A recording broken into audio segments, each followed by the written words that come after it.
მოგესალმებით, ეს არის ჩვენი YouTube პლატფორმა მისმინე. თუ არ გამოგიწერიათ ჩვენი პლატფორმა, გამოიწერეთ, ასევე გამოყვევით Facebook-ზე, TikTok-ზე და Instagram-ზე. დღეს მე არ ვილაპარაკებ საერთაშორისო პოლიტიკაზე, მიუხედავად იმისა, რომ ჩემი პოდკასტი საერთაშორისო პოლიტიკაზეა. დღეს მე მგონია, რომ ჩვენ უნდა ვილაპარაკოთ იმაზე, რაც ყველას ძალიან მაწუხებს მეც და დარწმუნებული ვარ, გაწუხებთ თქვენ.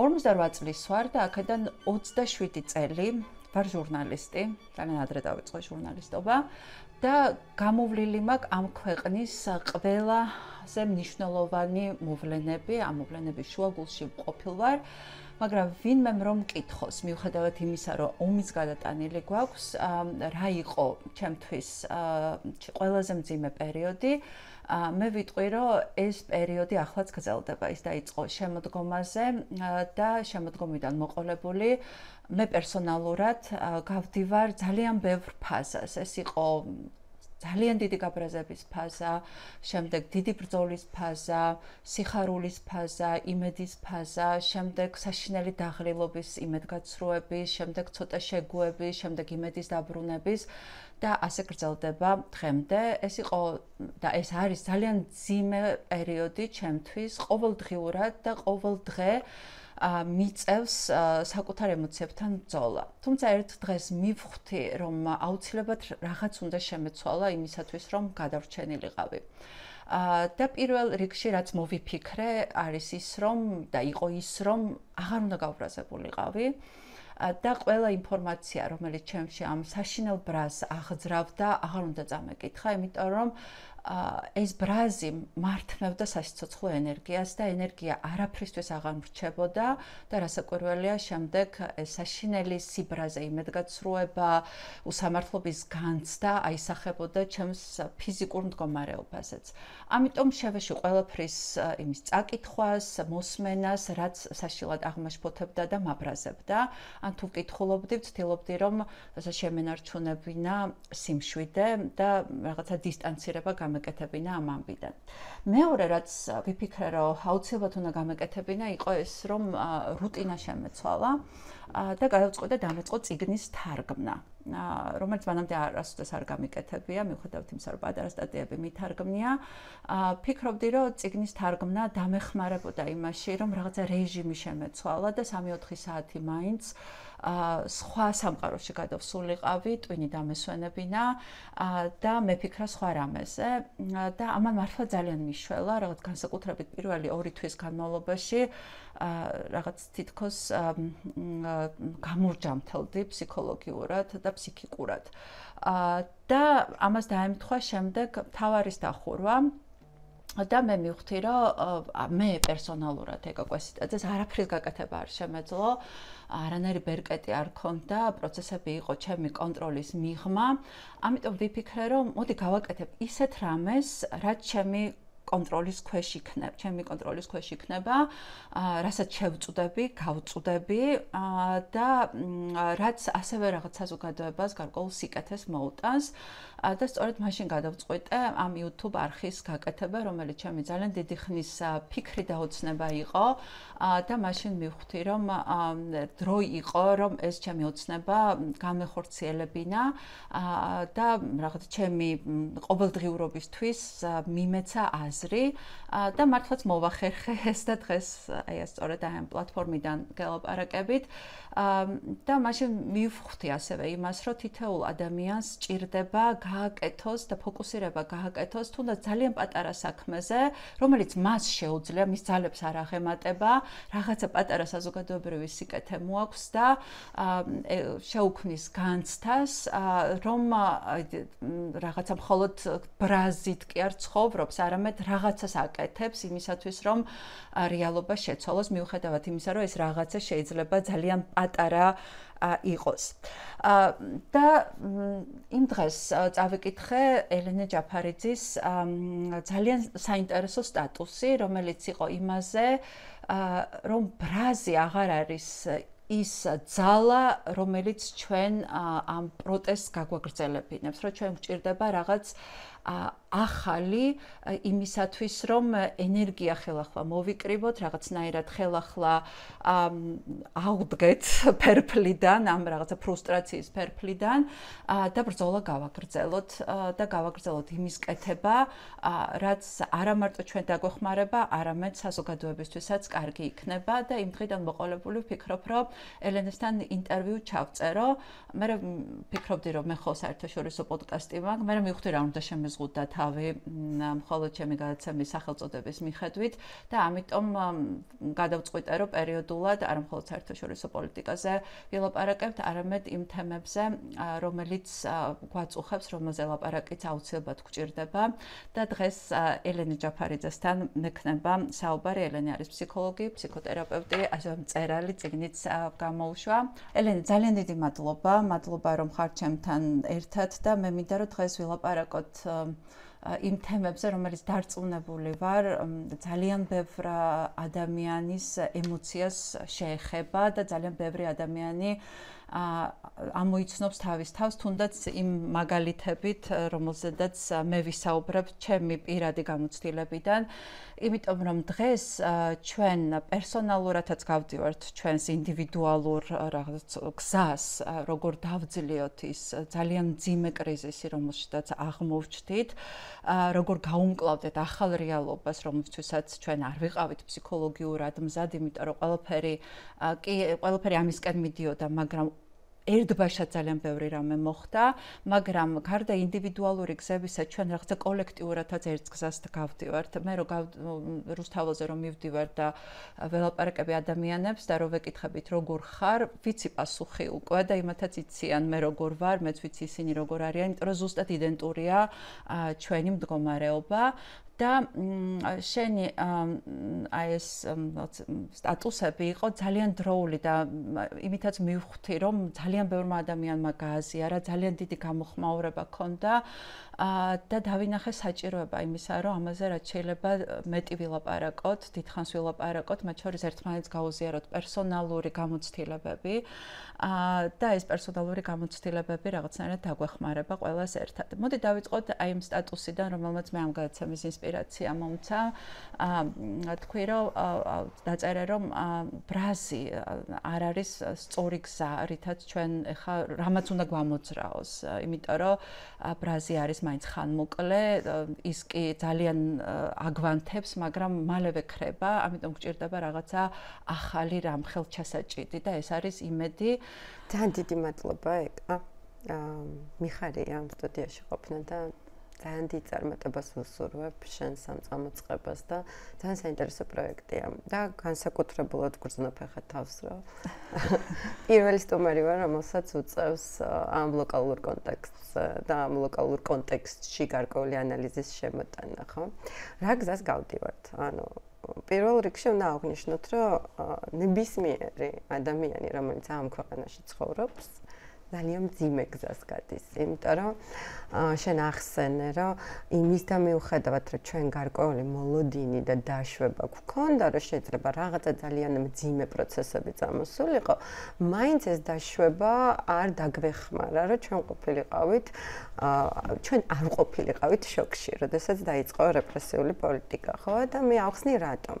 იმიტომ რომ დაშვება არსებობს გონებაში. ანუ მე აზრობრივად შეიძლება დავუშვო, ხო? აზრობრივად ვუშვებ იმას, რომ მეორე მსოფლიო ომი იყო, აზრობრივად ვუშვებ იმას, რომ 37 წელი იყო. ანუ ეს ყველაფერი ცხოვრობს ჩემს ტვინში, ჩემს კოგნიციებში.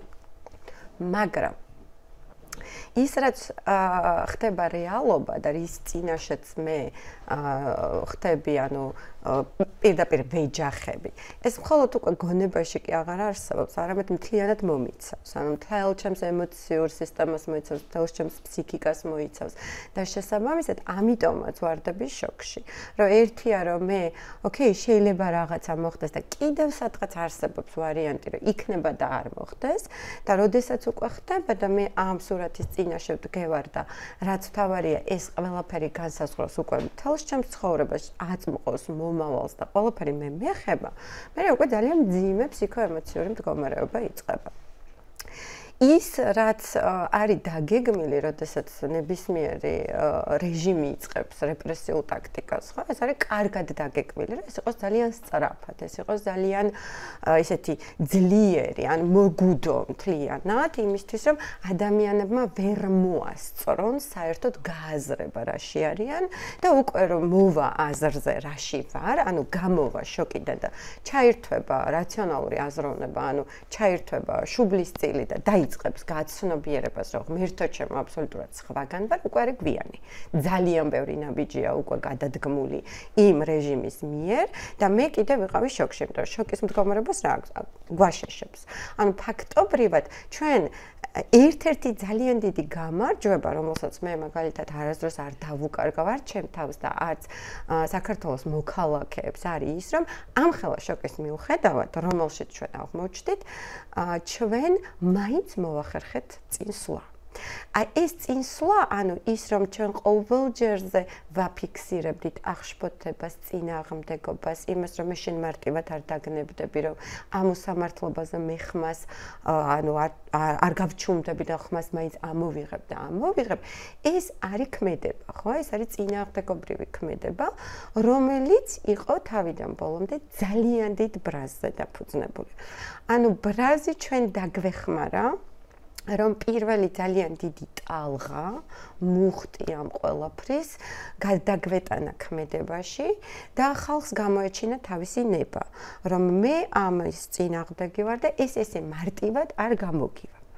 მაგრამ როცა ვიძახით იმას, რომ ჩვენ გვაქვს ძალიან ხანგრძლივი პროცესი, იმიტომ რომ 158 დღეა დღეს უწყვეტი პროტესტის და 158 დღის წინ კიდევ იყო ესე სხვადასხვა დღეს ასევე ხო ძალიან დიდი აქციები და ძალიან დიდი წინააღმდეგობები ხო ჩვენ ყოველდღიური პროტესტის 158 დღეს ვითვლით რომელიც არის წარმოუდგენლად დიდი რაღაცა ძალიან შრომატევადი და ძალიან მძიმე იმიტომ რომ ეს ფაქტობრივად ყოველდღიურ რუტინაში გადავიდა გარკვეული ადამიანების, რომლებიც ხვდებიან, რომ მე თუ გავჩერდი, ნიშნავს, რომ მე ამას შევეგუო და ერთადერთი გზა იმისი, რომ მე გაჩვენო შენ, რომ ამ უსამართლობასთან და აი ამ უზნეობასთან, რასაც შენ მე მთავაზობ, რომ მე არ ვეგუები, არის ის, რომ მე ყოველ დღე ნებისმიერ ამინში, ნებისმიერ მდგომარეობაში, ფიზიკურ, ფსიქოლოგიურ, მე მაინც გამოვდივარ და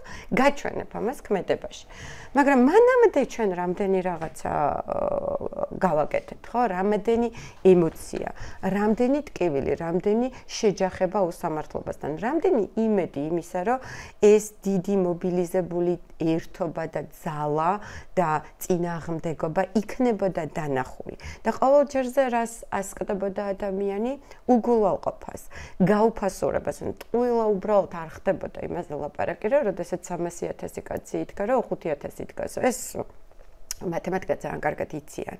აქ არ არის იმაში, რომ ისინი ვერ თვლიან.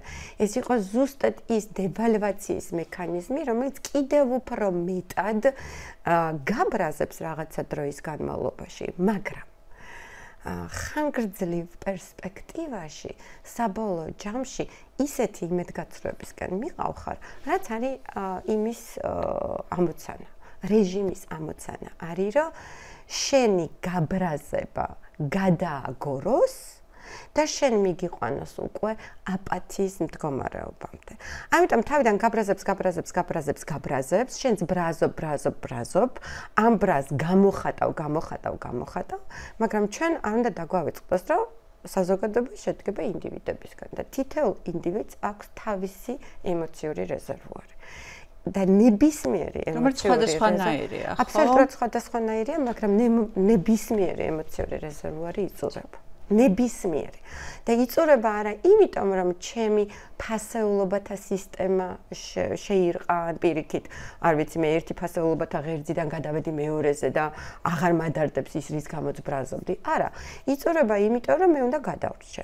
აი ესეთ ინტენსიურ ბრაზში ადამიანი დიდხანს ვერ გაძლებს ცოცხლად. გამორიცხული ამბავია. ანუ მე თუ 4 თვე ვარ აი იმ ბრაზში, როგორიც იყო თავიდან აი მთელი ფსიქოემოციური ჩართულობით.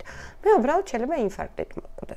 ან არ ვიცი მე ანევრიზმა გამისკდეს და რაღაცა მოხდეს, იმიტომ რომ ეს იწვევს როგორც ფიზიოლოგიურ, ისე ფსიქოლოგიურ ცვლილებებს, ხო? თავის ტვინის ფსიქოსომატური აბსოლუტურად ფსიქოსომატურია, თავისი გულსიძარღვთა სისტემაზე დარტყმით, თავისი ბიოქიმიის შეცვლით თავის ტვინში, სადაც არის ადრენალინი, სადაც არის კორტიზოლი, ან ძალიან მძიმე პროცესები მიმდინარეობს.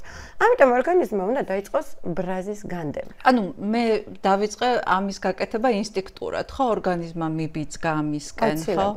აუცილებლად.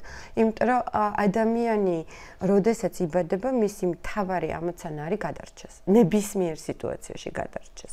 და ძალიან ხშირად, როდესაც ვთქვათ, აი, მორალზე, ამორალურობაზე, სინდისის განლევაზე ვსაუბრობთ, ხო, რა ხდება, რომ დღეს მაგალითად გვაქვს ძალიან ბევრი შემთხვევა იმისა, რომ ჩვეულებრივი ადამიანები, რომლებსაც ჩვენ ვიცნობდით, რომლებიც ჩვენს გვერდზე ცხოვრობდნენ, რაღაცას აკეთებენ ისეთას, რომელიც აღარ ჯდება იმ მორალში, რომელიც ჩვენ წარმოგვედგინა, რომ უნდა ყოფილიყო, ხო? ძალიან საინტერესოა. ესეც არის ერთგვარი გადარჩენის მექანიზმი. ფსიქოლოგიის პერსპექტივიდან ნახეთ რა ხდება.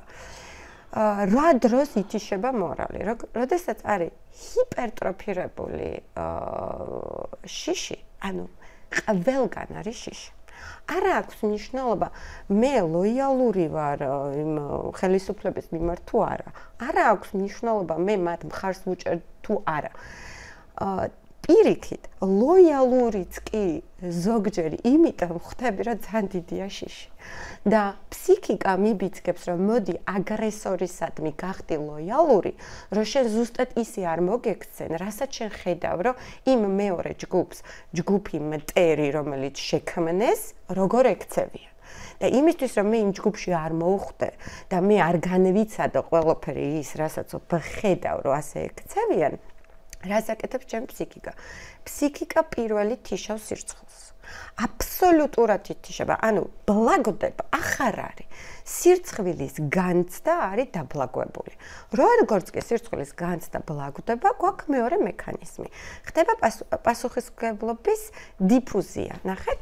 ანუ მე ჩემ პასუხისმგებლობას ჩემ სირცხვილის განცდა განაპირობებს.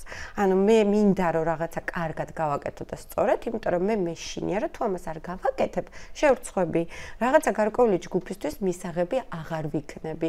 ვიღაცა ჩემზე იტყვის უარს, იმიტომ რომ ადამიანს ყველაზე მეტად ეშინია გარიყულობის, ხო, მარტოობის, ადამიანი მარტო ვერ გადარჩება. ეხლა ნახე.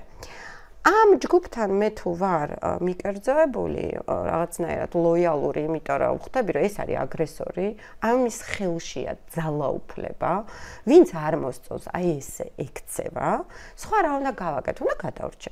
გავთიშეთ სირცხვილი. გავთიშე სირცხვილი, ავტომატურად წავიდა და გავხადე ჩემი ინდივიდუალური პასუხისმგებლობა დიფუზური. ანუ ნახეთ, რას ვისმენდით მაგალითად 37 წლის ადამიანების მხრიდან, რომლებიც წერდნენ დანოსებს თავის მეზობლებზე და მეგობრებზე, რომ სხვა მაინც დაწერდა. ძალიან ხშირი იყო ეს, რომ მე თუ არა სხვა მაინც დაწერდა. ან მეორე, რას ვისმენთ ხშირად, რომ მე არაფერ შუაში არა ვარ, მე მხოლოდ და მხოლოდ დავალებას ვასრულებ.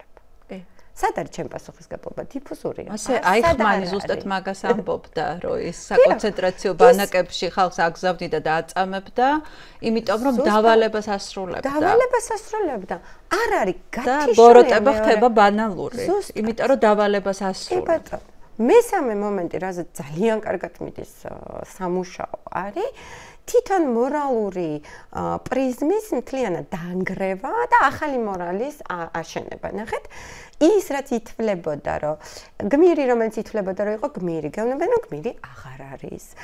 საქციელი, რომელიც ითვლებოდა, რომ იყო ესეთი დასაძრახის საქციელი, გეუბნებიან, რომ ახლა აღარ არის. ანუ გარდა იმისა, რომ ვერბალურად მესიჯს გაწვდიან, რომ ის რაც შენ გეგონა სწორი აღარ არის, ქცევითაც გიდასტურებენ. რომ მაგალითად ის ვინც აშავებს, ის არ ისჯება. ის ვინც არ აშავებს, ის დაისჯება. მთლიანად ხდება ძველი მორალის იმ ახალი მორალური ჩარჩოთი ჩანაცვლება, რომელიც აწყობს ავტორიტარიზმს. ავტორიტარიზმი ქმნის ახალ მორალს. და ამ ახალ მორალში სინდის გათიშული და პასუხისმგებლობა დიფუზიაში გაშვებული ადამიანი საერთოდ ბოლომდე იბნევა. ანუ მანდ ის ცდილობს რომ მოეჭიდოს და რაღაცნაირად გაამართლოს უკვე თავისი ქმედებები. რომ ხო, აი ნახე, მე რა გავაკეთე, რაც მითხრეს გავაკეთე, იმიტომ რომ ის არის მტერი. იმაზე მითხრეს, რომ ის არის დასასჯელი. იმაზე მითხრეს, რომ მე ის უნდა დავასმინო, ან სამსახურიდან გავანთავისუფლო, ან არ ვიცი მე, დავიჭირო, ან მასზე უნდა ჩვენება მისცე. ასე შემდეგ. უამრავი ვერსია არის. და საბოლოო ჯამში რა ხდება? ეს ადამიანი თავიდან ბოლომდე ასრულებს იმას, რაც ჩაიფიქრა და რაც იყო სისტემის მიზანი. თავიდან ბოლომდე. ამისი ამოხსნა არის შიში.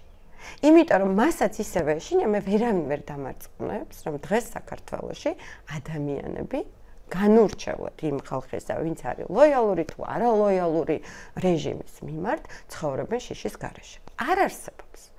ვიღაცები ამ შიშით არიან აქეთ უფრო და იძახიან რომ მე ეს შიში რო არ მინდა და აი ამ შიში ცხოვრება რო არ მინდა, ამიტომაც მე ვიმარჯვებ შიშზე და შიშის მიუხედავად მაინც ვაგრძელებ ბრძოლას. და ვიღაცები იძახიან რომ მე რომ არ დავისაჯო, მოდი მე აქ ჩუმად წყნარად ვიქნები დავალების ადამიანებს შორის. ძალიან რთული სათქმელია, მაგრამ ერთ-ერთი ის რა არის, საერთოდ აი ეხა ბოლო დროს რაც დავიწყე ძალიან ისე თამამად ამ კლასიფიკაციების დაწერა Facebook-ზე, ხო? ყოველთვის კომენტარში ვატან ხოლმე იმ აზრს, რომ ეს არის პირობითი. ეს არ ნიშნავს, რომ მარტო ეს კლასიფიკაცია და სხვა გარკვეული ისინი ცვლადები არ მუშაობს, რომ სხვა კიდევ დამატებითი პერსონალური მომენტები არ მუშაობს, მაგრამ ერთ-ერთი არის აი რა, რომ მე მაქვს ჩაშენებული მორალური ღერძი, როგორც ჩემი იდენტობის ნაწილი, ქცეული, ან რომელშიც შედის გარკვეული კონსტრუქტები, რომ მე ვარ მე თუ მე ვიბრძვი სამართლიანობისთვის, მე ვარ მე თუ მე ვიბრძვი დამოუკიდებლობისთვის, მე ვარ მე თუ მე ავიმაღლებ ხმას უსამართლობაზე და ასე შემდეგ, თუ მე ვარ სიტუაციის შესაბამისი. ანუ იცვლება სიტუაცია, ვცვლი მაგალითად კომპასს. ანუ გარეთ არის ეს კომპასი, თუ შიგნით არის. და აი რა განაპირობებს აი ამ კომპასის შიგნი ყოფნას თუ გარეთ ყოფნას? ანუ როგორ იბადები, როგორ არის მოწყობილი ტვინში შენი ნეირონები, როგორ ღირებულებების მქონე ოჯახში ხარ გაზრდილი? ანუ იმიტომ რომ საინტერესოა რომ აი ჩვენ აი ეხლა რაც თქვი, აი ეს შეგვიძლია ჩვენ გადმოვიტანოთ ჩვენ საზოგადოებაზე, ხო? ჩვენ ვხედავთ ზუსტად ორი მოდი ძალიან პირობითად ასევე რასაკვირველი პირობითად დავყოთ სამ ჯგუფს ადამიანებისას, ერთი რომლებიც არიან რეჟიმის აქტიური მსახურები, მეორენი რომლებიც არიან თავისი სიჩუმით პასიური მსახურები და ზუსტად აი ეს შიშის მომენტი, აი გავჩუმდები, დავიმალები, რომ არავინ არ შემამჩნიოს და აი ამ პერიოდს ასე გავატარებ, რომ გადავრჩე, გადარჩენის ინსტინქტი როცა გამოდის პირველ ნაწილში და მეორე ნაწილში ჩვენ ვხედავთ ადამიანებს, რომლებმაც ამ მოცემულობით ყველანაირი თუნდაც ქართველებთან დაკავშირებული ყველანაირი მითი დაანგრიეს, რომ მათ არ შეუძლიათ, ჩვენ არ შეგვიძლია ყოველდღიურ შრომაში გადავიტანოთ თუნდაც პროტესტი, ხო? კი, დღეს ერთადერთი რაც არის ამ მომენტში თვით რეალიზების საშუალება ამ მიმართულებით არის, რომ გახვიდე რაღაც მარშში ჩაება, მიხვიდე რუსთაველზე იქ რამდენიმე საათი დაყო, მიუხედავად იმისა, რომ გაჯარიმებენ თუ არ გაჯარიმებენ.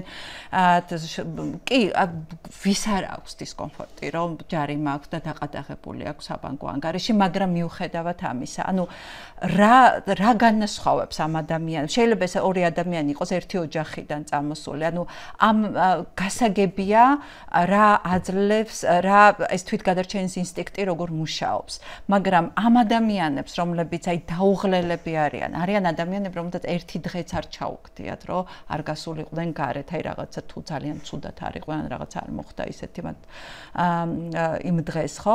აი გადიან, აი ეს ადამიანებს რა ფსიქიკა აქვთ ამ ადამიანებს? მოდი ფსიქიკაზე იმდენად ნუ ველაპარაკებთ, რამდენადაც რეაქციის კუთხით შევხედოთ რა, რომ ჩვენ აი რეაქციით მიმდინარე მოვლენებზე მაგალითად რეაქციის მიხედვით ჩვენ შეგვიძლია გამოვყოთ 3 ჯგუფი. და ამაზეც ვქონდა მე დაწერილი, რომ აი მრუდი რო წარმოიდგინო, ამ მრუდში შუაში არიან ადამიანები, რომლებმაც გამოხატეს არაერთხელ ბრაზი და პროტესტი, მაგრამ ყოველ ჯერზე, როდესაც ისინი ეჯახებოდნენ კედელს, იმიტომ რომ მათი ბრაზი არ იყო გაგონილი და ბრაზმა ვერ შეცვალა სიტუაცია და ის სიტუაცია დარჩა უცვლელი კი არა და კიდევ გაუარეს და ეს ადამიანები გაჩერდნენ უბრალოდ. მათი მორალური ღერძი არის იგივე. ფასეულობები არის ზუსტად იგივე, მაგრამ რო კითხო რომ მაგალითად რატომ არ გამოდიხარ რუსთაველზე, ძალიან გულწრფელად და ძალიან ბუნებრივ პასუხს გეტყვის, რომ იმიტომ არ გამოვდივარ, რომ მე ვეღარ ვხედავ ამაში აზრს და მჭირდება ვთქვათ რაღაცა ახალი მოდელი. ვერსია დავინახო, ახალი მოდელი. მე აქ შენ რომ მეუბნები რომ მაშინ მოდი შენ მე შემომთავაზე ახალი მოდელი. იქ ის შეიძლება რაღაცა გითხრა, შეიძლება რაღაცა ვერ გითხრას, მაგრამ პასუხი არის ის, რომ მე მინდა რომ ეს ყველაფერი შეიცვალოს, მაგრამ ვერ გამოვდივარ და მეორე, ჩემი რეზერვუარი გადაივსო. აღარ შემიძლია უბრალოდ. აღარ შემიძლია. რაც არის ბუნებრივი რეაქცია. ანუ მართლა ბუნებრივი რეაქცია, იმიტომ რომ რამე უბრალოდ აღარ აი ძვლები მტკივა, არც ემოციურად, არც ფიზიკურად იყო არის პერიოდი, რომ არ შემიძლია, მართლა არ შემიძლია. არის აი ამ რუდის ერთ მხარეს თქვათ გარკვეული 5-10%, რომელიც არც გამოსულა, არც გამოუხატავს არაფერი და დარჩა რუდის მეორე მხარეს 5-დან 10%-მდე, რომელიც არ ნებდება. არ ნებდება, იმიტომ რომ მისთვის ყველაფერი გადის თვით იდენტობამდე. უბრალოდ მისი თვით იდენტობა ჩამოიშლება თუ დანებდა. ეხლა ეს კარგია, ცუდია, სწორია, არასწორია, ამაზე ძალიან ბევრი შეგვიძლია ველაპარაკოთ და ეხლა აქ არ ვაპირებ ამაზე ლაპარაკს. აქ ერთ-ერთი ძალიან სერიოზული რისკი არის, რომ ამ ადამიანებს ძალიან დიდი მხარდაჭერა სჭირდებათ. მხარდაჭერა იმისთვის, რომ უცებ არ მოხდეს ემოციური ისეთი გადაწვა, რომ აბსოლუტური კოლაფსი არ მოხდეს და ხშირად ესეთი ადამიანები ივიწყებენ თავის ადამიანურ საწყისებს და საკუთარი თავის წინააღმდეგ მოქმედებენ, ოღონდ ის ხედვა და იდეა, რომელიც აქვს და რისთვისაც იბრძვის, შეასრულოს და გაიტანოს და ასე შემდეგ. მეც ვეკუთვნი მაგ ადამიანებს, თუმცა გაცნობიერებულობის ხარისხი და რაღაცა იმის შიში, რომ შეიძლება მე უბრალოდ ვეღარ ვიმუშაო და ჩემი საქმე ვერ ვაკეთო, მაჩერებს ხოლმე ამ ნაწილში, რომ თვითზრუნვაც შემოვიტანო. მაგრამ ყველა ადამიანი განსხვავდება რეაქციის აი ამ რაღაცა ექსპრესიულობით განსხვავდება ემოციური რეზერვუარით, რამდენის დატევა შეიძლება, რამდენის ტარება შეუძლია, როგორ შეუძლია, რამდენის გაძლება შეუძლია. ხო, ჩვენ არ ვართ ერთნაირები აბსოლუტურად.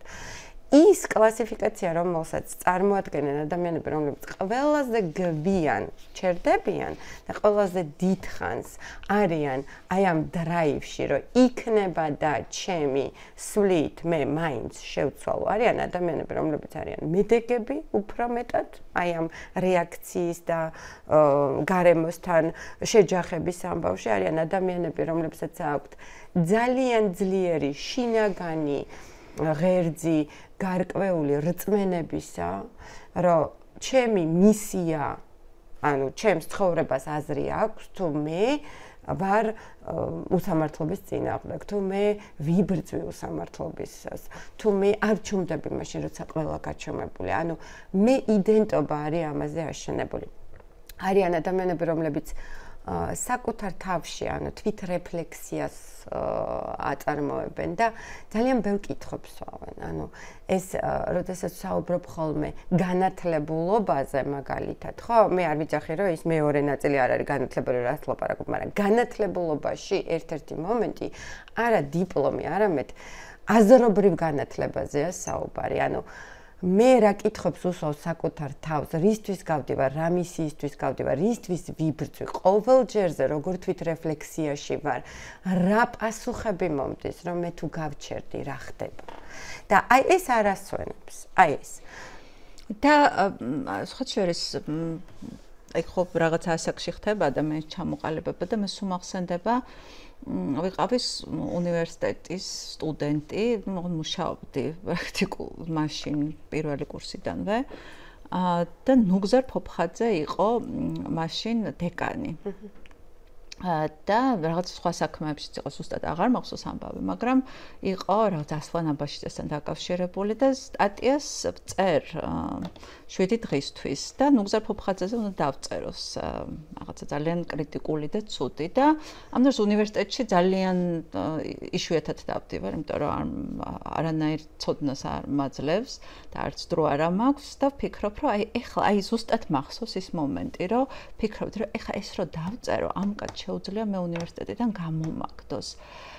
და ისე შემრცხვა ამ ფიქრის, რომ კიდევ უფრო ასე ვთქვათ, კაფიოდ და კრიტიკულად და ცუდად დავწერე, ვიდრე ვაპირებდი, იმიტომ რომ ამით მოუჭერი ჩემ თავს უკან წასასვლელი გზა. იმიტომ რომ არ შევხვდე იმ ჩემს ნაწილს, რომელიც მე არ მომეწონება და რომელიც დაანგრევს ჩემში ჩემს წარმოდგენას, ჩემს შესახებ, ხო?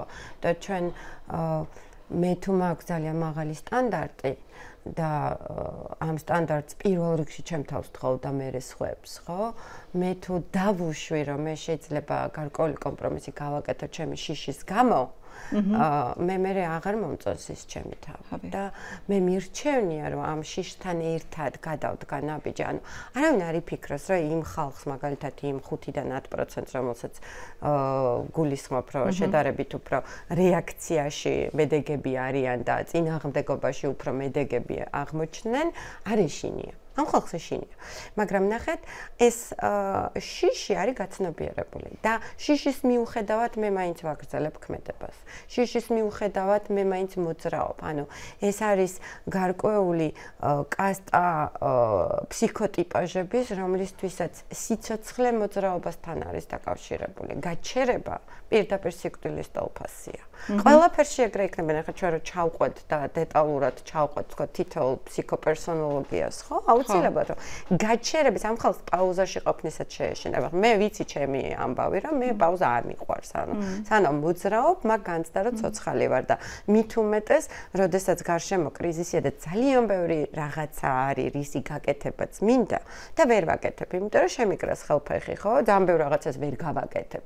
ისეთი კანონები შემოვიდა, რომელიც ვთქვათ მიზღუდავს. და ერთადერთი რაღაცა მრჩება, ერთადერთი რაღაცა რაც მრჩება, მაქსიმალურად ვცდილობ, რომ იქ ვიყო ცოცხალი და ის გამოვიყენო.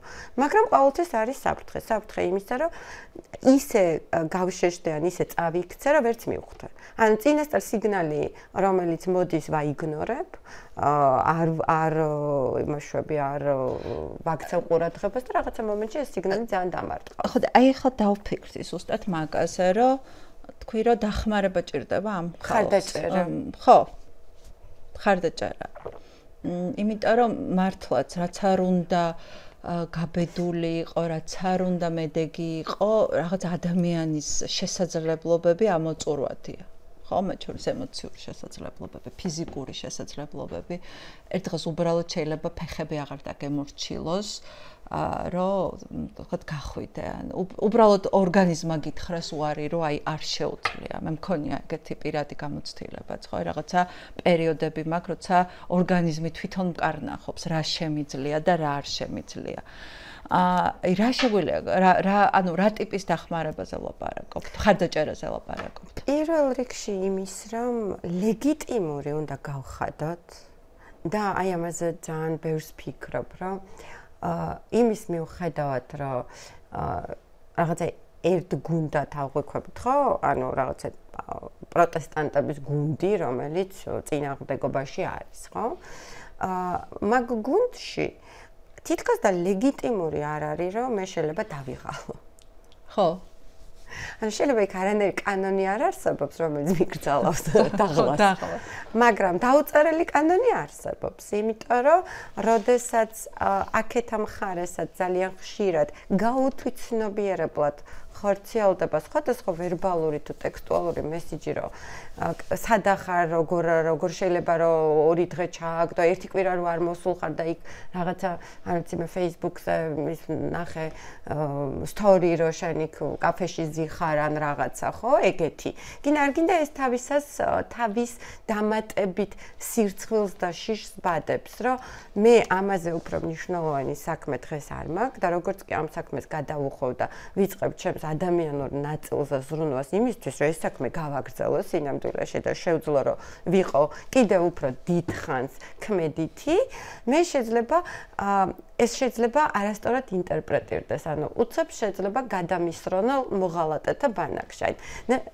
რისი ახსნა მინდა იცი, რომ ნებისმიერ კრიზისის დროს იქნება ეს ომი თუ იქნება ეს რაღაცა პოლიტიკური კრიზისი, არსებობს სამი ჯგუფი. სინამდვილეში სამი ჯგუფია და არა ორი. ჩვენ ვიცნობთ, ანუ პროპაგანდამ კარგად იმუშავა, რომ გაყოფილიყო ეს საზოგადოება ორ ჯგუფად, თქვა მტრებად და ჩვენიანებად, ხო? და რა მნიშვნელობა აქვს შენ აქედან იყურები თუ იქიდან იყურები, ის შენი მტერია, შენ იმისი მტერი ხარ. მაგრამ იქ შუაში არსებობს კიდევ ერთი უხილავი ჯგუფი, მოღალატეების. რომელშიც ყველაზე მეტად გეშინია რომ მოხდა. ანუ შენს ბანაკში ხარ, აქ შენ შესახებ იციან და არის გარკვეული დაუწერელი წესები.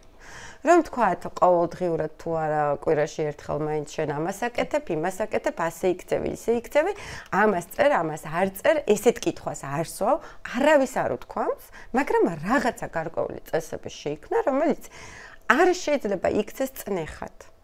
იმიტომ რომ როგორც კი ეს წნეხად იქცევა, ადამიანი, რომელსაც ისედაც უჭირს და ისედაც ძალიან მძიმე მდგომარეობაშია, რომ აი ამ რეჟიმში პოულობს ძალას, ის კიდევ უფრო რთულ სიტუაციაში მოხვდება.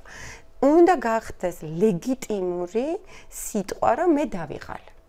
უნდა გახდეს ლეგიტიმური სიტყვა, რომ მე შეიძლება დღეს აღარ შემიძლია.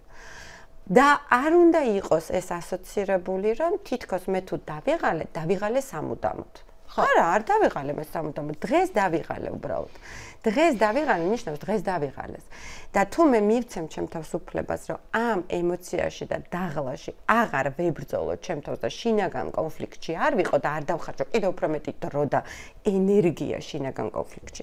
მე ხვალ შეიძლება ძალიან ბევრი ენერგიით გავიღვიძო და კიდევ უფრო დიდხანს გავაგრძელო ის საქმე, რაც უნდა ვაკეთო. ელენე, აქ შემოვიტან ზუსტად აი ცოტა ხნის წინ იყო ეს დისკუსია, მათ შორის Facebook-ზეც, ხო? აი უფლება მაქვს თუ არა დავისვენოთ და სადმე წავიდე, მაგალითად, რამდენიმე დღით საზღვარგარეთ, ან სადმე რა საქართველოში. და დავისვენო ჩემს მეგობრებთან, ან ჩემს ოჯახთან ერთად. და ერთ-ერთი პატიმრის უჩა აბაშიძის ესეთი წერილი იყო, რომელმაც გამოიწვია ეს დისკუსია.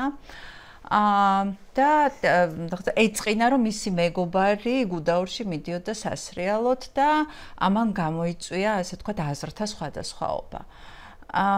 და ეს მართლა ეხარა ზუსტად აი ამას შეეხე, ამაზე ლაპარაკობ და მეც იგივე ჩემ ემოციებზე რო ვილაპარაკო, არ მიმიცია ჩემი თავისთვის უფლება ამ ხნის განმავლობაში, რომ სადმე წავსულიყავ. იმიტომ კი არა, რომ ვინმე განსჯიდა.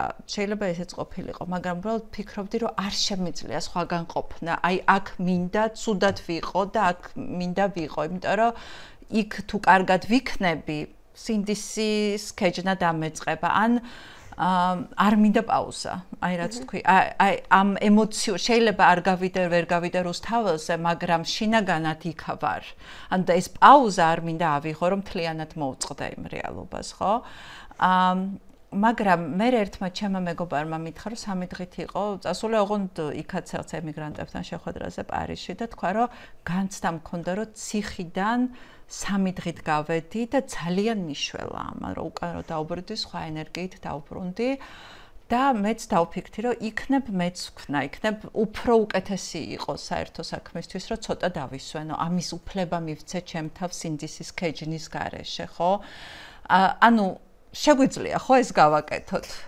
მე მესმის ადამიანი, აი როცა ციხეში ხარ და განსაკუთრებით ახლა ვლაპარაკობ აი ამ ახალგაზრდა ბიჭებზე, რომელთა ყოფნა ციხეში არის პრინციპში პირველი რაღაცა ყველაზე ისეთი სინდისთან და ყველაზე მეტად ეხება ჩვენ სინდის ამ ბიჭების ციხეში ყოფნა, ხო?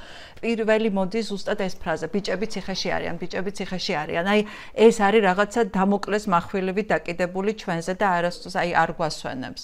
დამოკლეს מחვილი მოგონი არ იყო სწორი შედარება, მაგრამ მაინც. იცი რა არის? მე სულ მახსოვს ის რაშიც ვართ.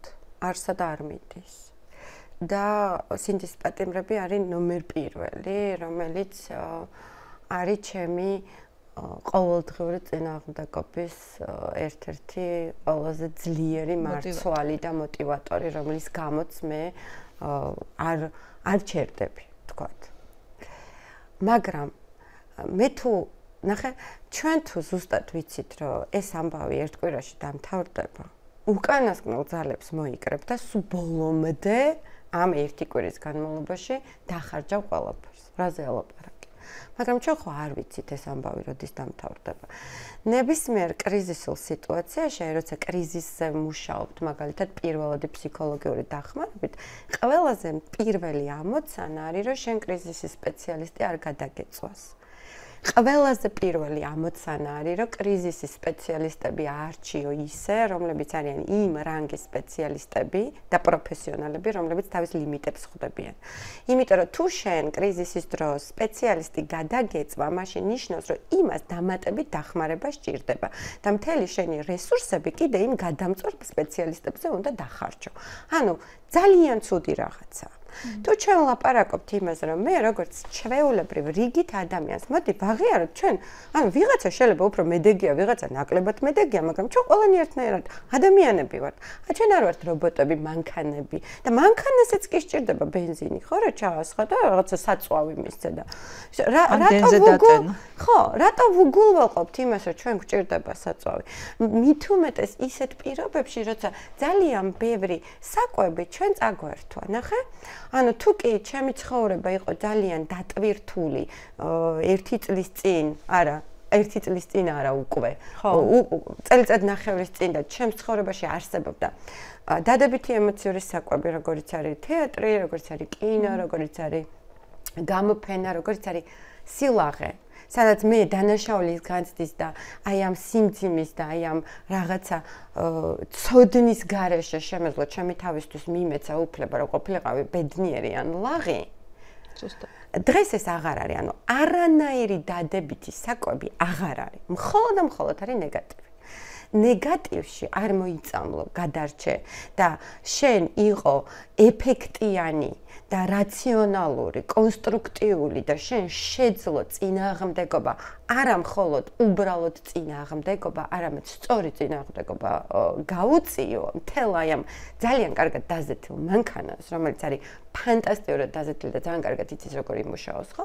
არის წარმოუდგენელი, ანუ არ არსებობს. ამიტომაც კითხვა ისმის რა, რომ თუ მე მინდა, რომ რაც შეიძლება დიდხანს შევეძლო, ვიყო ქმედითი და გარდა იმისა, რომ ვაჩვენო და გამოვხატო ეს წინააღმდეგობა, ვასრულო ჩემი საქმეც, იმიტომ რომ ეს ჩემი საქმე არსად არ წასულა და არავის არ უთქვამს, რომ შენ განთავისუფლებული ხარ შენი პასუხისმგებლობებისგან და მარტო ეს დაგრჩა, მე მიწევს, რომ ჩემ თავს მივაწოდო საწვავი. საწვავი არ არის მარტო საკვები. საწვავი არის სუფთა ჰაერი და თუ მე ცოტა ხანი არ მივეცი ჩემ თავს უფლება, რომ ჩავისუნთქო სუფთა ჰაერი, მე უბრალოდ ვეღარ ვისუნთქებ, ხო? ამისი ცოდნა და ამისი გაცნობიერება და ამისი საკუთარი თავისთვის ნებართვის დართვა ისე რომ წასვლა, სადაც მე სინდისი მქენჭნის, მთლიანად შერწყმული ვარ ამ სიტუაციასთან, ვერ გამოვდივარ და იქ ვდარდობ და ვიტანჯები, აზრი არ აქვს. მართლა არ აქვს, იმიტომ რომ მე იქ ვდარდობ ვიტანჯებით და საერთოდ არ ვიტენები ახალი ჰაერით, ხო?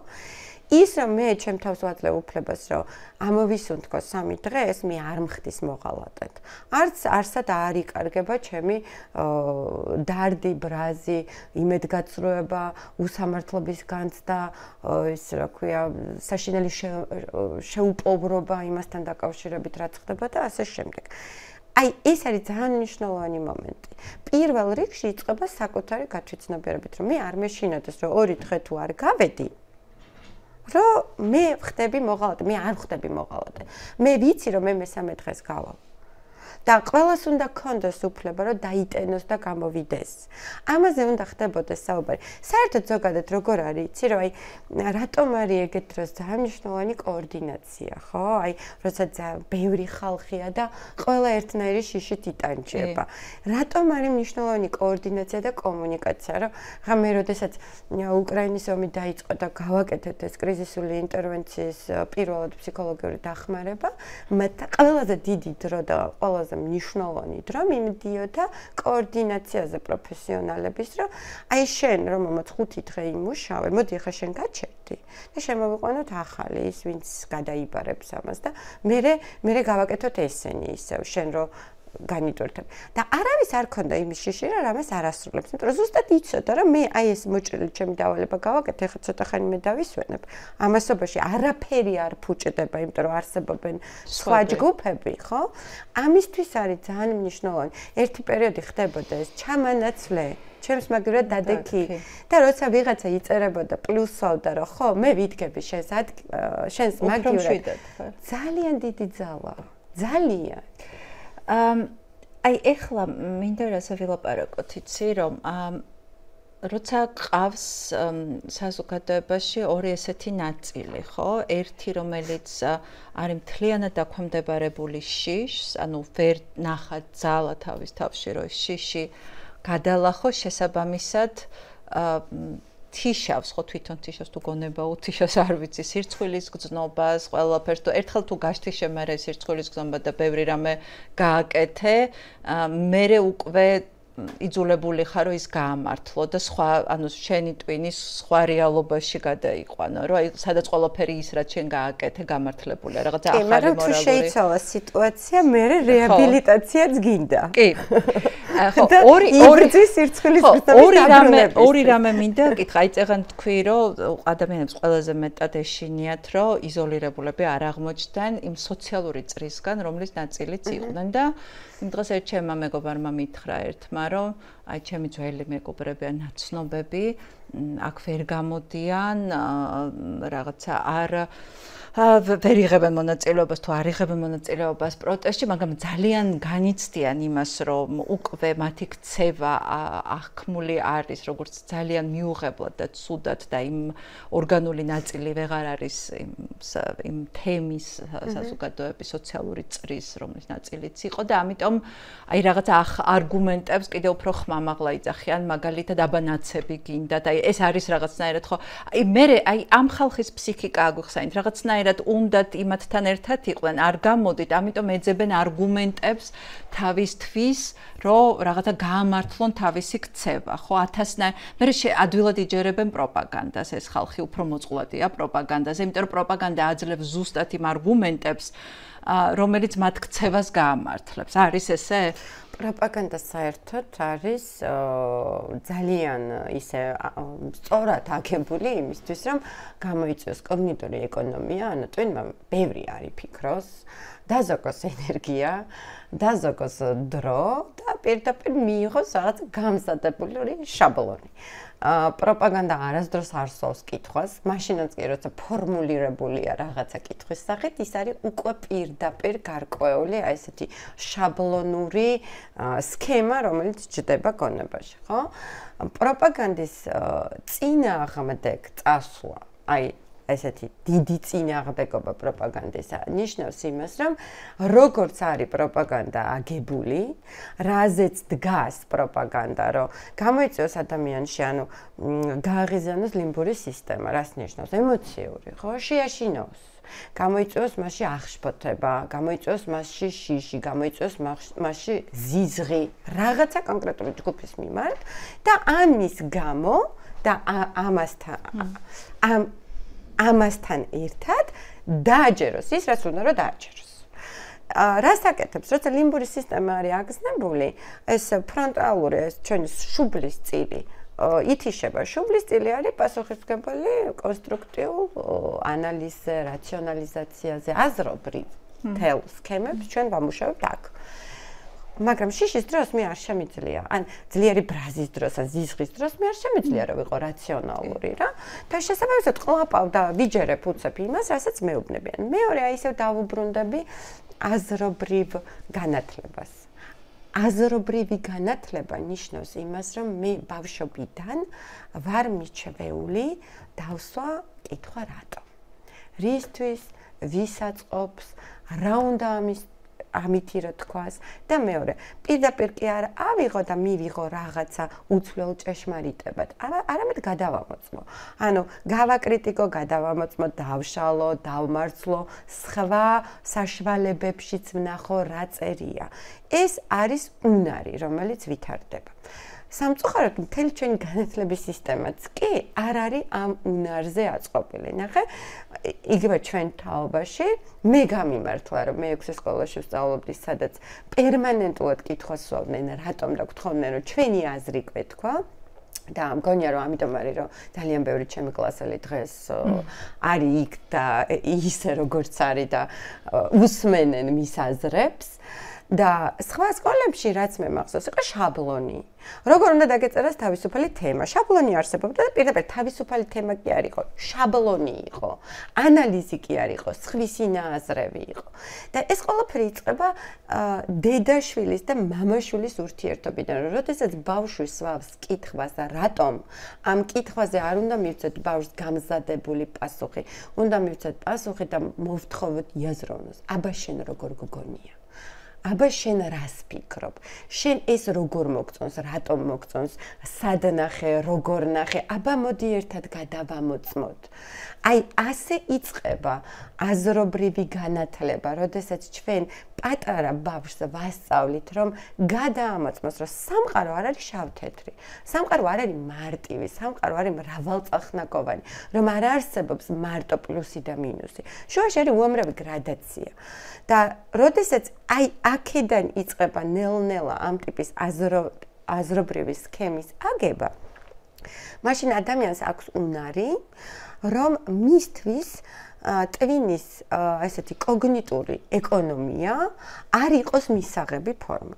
ანუ ადამიანი, რომელიც აზროვნებს, აი ესე აზროვნებს, რთულად აზროვნებს, ის მარტივ ჭეშმარიტებებს არ იჯერებს. მაშინაც კი როცა მართლა დასაჭერებელია.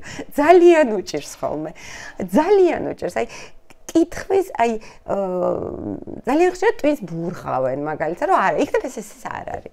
და შეიძლება შეგაწუხოს, მაგრამ მეორეს მხრივ სამაგეროდ დაცული, ანუ ინიექციასავით არის. რაღაცა აცრა კეთდება თავიდანვე, რომ შენ დაცული იყო იმისგან, რომ შენ აი ესე ინტროეცირება არ მოხდეს მთელი იმ ჭეშმარიტებების, რომელიც აწყობს სისტემას, რომ შენ ჩაგაყლაპოს. მეორეს მხრივ მაინც მგონია რომ ადამიანების რაღაცა ნაწილისთვის უბრალოდ კომფორტულია დაიჯეროს პროპაგანდა, იმიტომ რომ ისინი როგორც კი ამ პროპაგანდას ეჭვის ქვეშ დააყენებენ, როდესაც კითხვების დასმას დაიწყებენ, კითხვების დასმა ნიშნავს, რომ მათ უკვე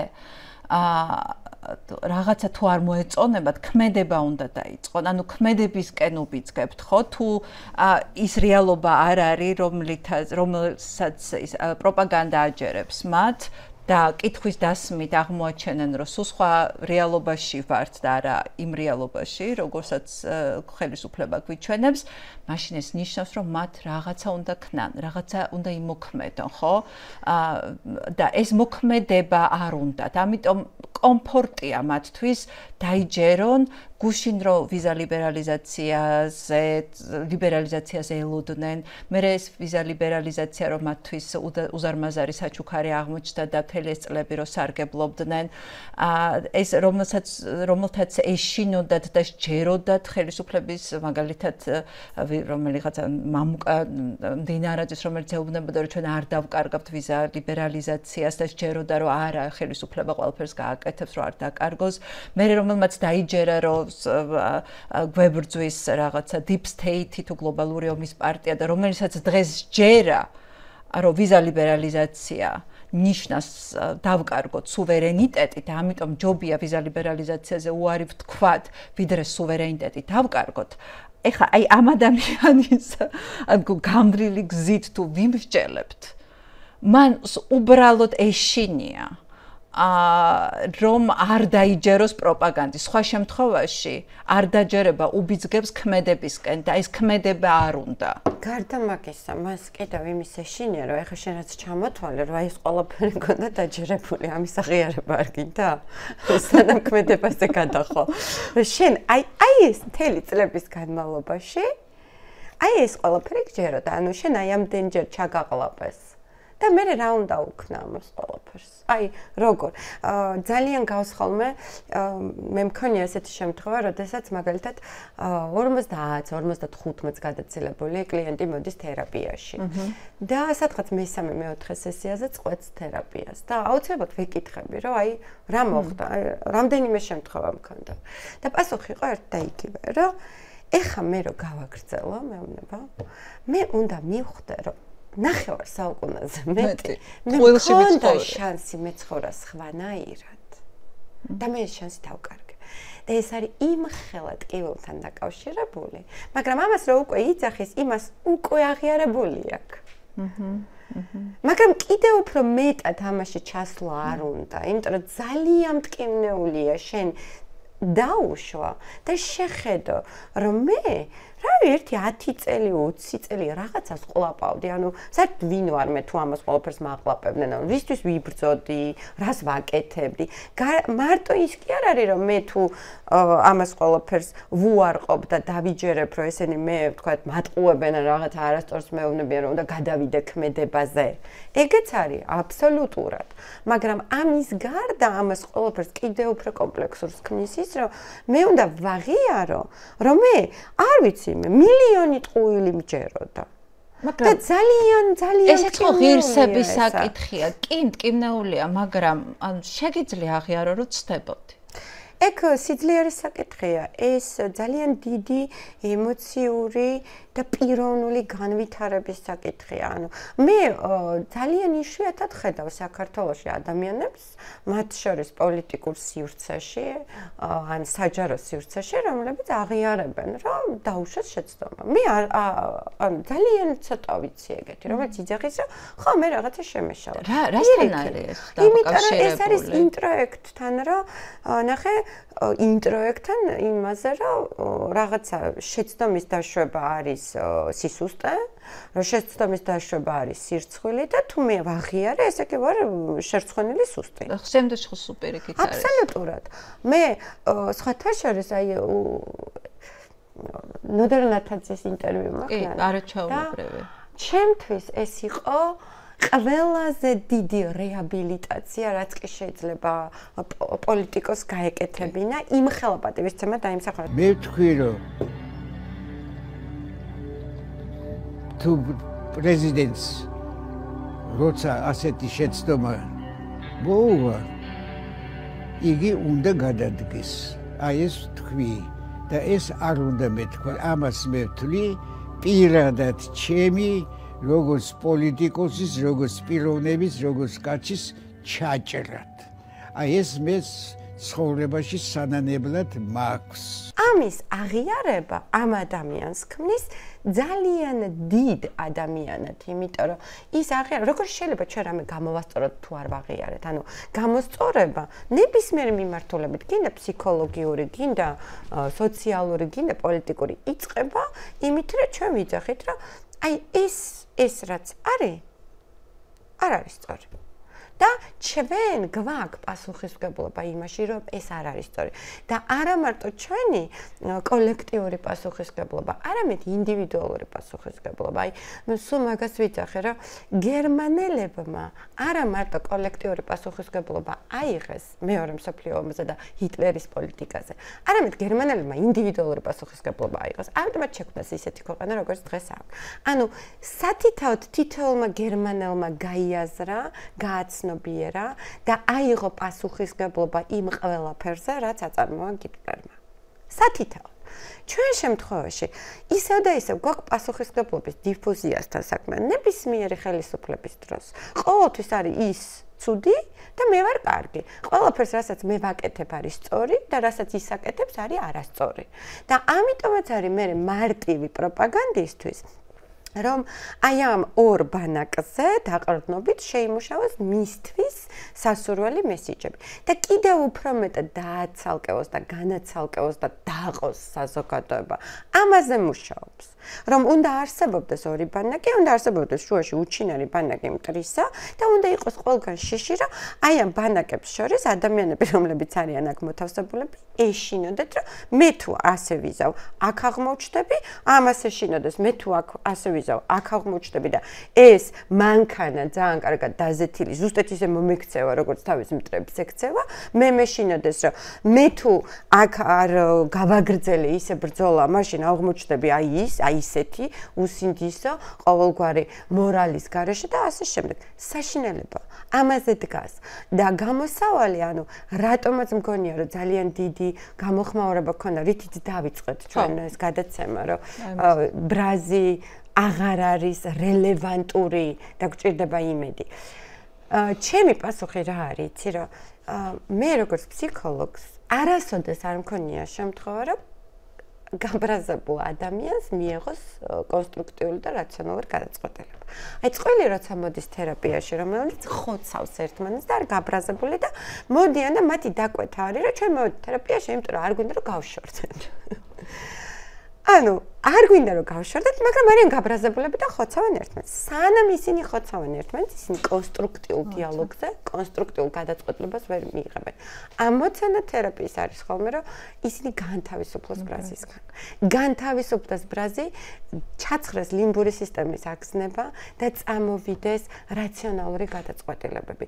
მე არ ვლაპარაკობ იმედზე, როცა ვლაპარაკობ იმედზე, როგორც რაღაცა აბსტრაქციაზე, რაღაცა არარეალისტურ რაღაცა ტოქსიკური პოზიტიურობიდან არ ვიძახი. მე ვიძახი იმაზე, რომ იმედი გულისხმობს გარკვეულ ჯებირებს. ანუ სტრატეგიას, სადაც მე ვხედავ მოკლეს გზას მაინც, რომ ჩემი ნაბიჯები არის კონსტრუქტიული, რომ ჩემი ნაბიჯები მე დიდი ალბათობით შეიძლება 100%-ით არა, მაგრამ მიმიყვანს იმ შედეგამდე, სადაც მინდა. სადაც მე ვხედავ გარკვეულ საღრტენებს, რომ მე როგორც სოციალური ერთეული ქართველი მოქალაქეებისა მარტო კი არა ვარ, არამედ არსებობენ ადამიანები, რომლებიც როგორი წარსულიც არ უნდა ქონდეთ გარკვეული თავისი პოლიტიკური, ეწინააღმდეგებიან მთელ ამ ამბავს და შესაძლოა კონსოლიდირდნენ ამ იდეის გარშემო. შესაძლოა მუშაობდნენ რაღაცისთვის, რომ მე გავამაგრო ის გამზირი, მე შევინარჩუნო წინააღმდეგობა, მაგრამ ამ წინააღმდეგობის გარდა იყოს გარკვეული სტრატეგია, რომელიც მე მიმიყვანს გამარჯვებას. ეხლა იმედს შეგვიძლია შევხედოთ რამდენიმე კუთხით. ერთი აი მე ბოლო აი შემოდგომიდან განსაკუთრებით ყველას ვეუბნები, რომ როდესაც ხედავენ რომ რაღაცა ტელევიზორში ჩანხარ, რაღაც ჟურნალისტი ხარ, რაღაც ასე ვთქვათ, გავლენა გაქვს ცოტათი, მაინც ვფიქრობენ, რომ აი რაღაცა შენგან დამაიმედებელ პასუხს მოისმენენ, ხო? რა გვეშველება და რა გვეშველება, ხო, ეგ არა იმედს მოგცემ, აი რო ხედავენ, უნდათ რომ იმედი მისცე და მე სულ მაგ ერთი პასუხი, რომ მე არ შემიძლია იმედი მოგცეთ და არ ჩემთავს, ანუ მე შევწყვიტე აი ამგვარი კატეგორიით აზროვნება, ირისი იმედი მაქვს,